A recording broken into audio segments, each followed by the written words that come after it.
Identity എന്ന ചിത്രത്തിൻ്റെ ഏറ്റവും പ്രധാനപ്പെട്ട അപ്ഡേഷനാണ് ഇന്നൊരു വീഡിയോ ഭാഗത്ത്. വീഡിയോയിലേക്ക് വരുമ്പോൾ വീഡിയോ ലൈക്ക് ചെയ്യുക, ചാനൽ സബ്സ്ക്രൈബ് ചെയ്യുക. ഡിസംബർ മാസം OTT റിലീസ് ചെയ്ത ചിത്രങ്ങളും ഇനി ജനുവരി മാസം അങ്ങോട്ട് ധാരാളം ചിത്രങ്ങൾ OTT റിലീസ് ചെയ്യാൻ പോവുകയാണ്. ചാനൽ ഭാഗം പരിശോധിച്ചാൽ നിങ്ങൾക്ക് ആ വീഡിയോയ്ക്ക് കാണാൻ വേണ്ടി സാധിക്കുന്നതായിരിക്കും.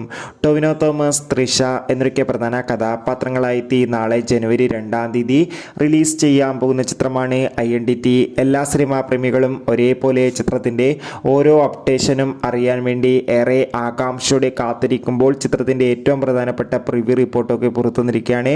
ചിത്രത്തിന് UA സർട്ടിഫിക്കറ്റാണ് ലഭിച്ചിട്ടുള്ളത്. ചിത്രത്തിൻ്റെ പ്രിവ്യൂ റിപ്പോർട്ടിൽ സൂചിപ്പിക്കുന്നത് ചിത്രം ഒരു മികച്ച ആക്ഷൻ ത്രില്ലറാണെന്നും ചിത്രത്തിൽ ടൊവിനോ തോമസിൻ്റെ അതിഗംഭീരമായ പെർഫോമൻസും മികച്ച ആക്ഷൻ രംഗങ്ങളൊക്കെ കാണാൻ വേണ്ടി സാധിക്കുന്നുണ്ടെന്നും. എന്തായാലും കാത്തിരിക്കാം കൂടുതൽ റെസ്പോൺസിനായി. ഡിസംബർ മാസം ഇനിയും ധാരാളം ചിത്രങ്ങൾ OTT റിലീസ് ചെയ്തു. ചാനൽ പരിശോധിച്ച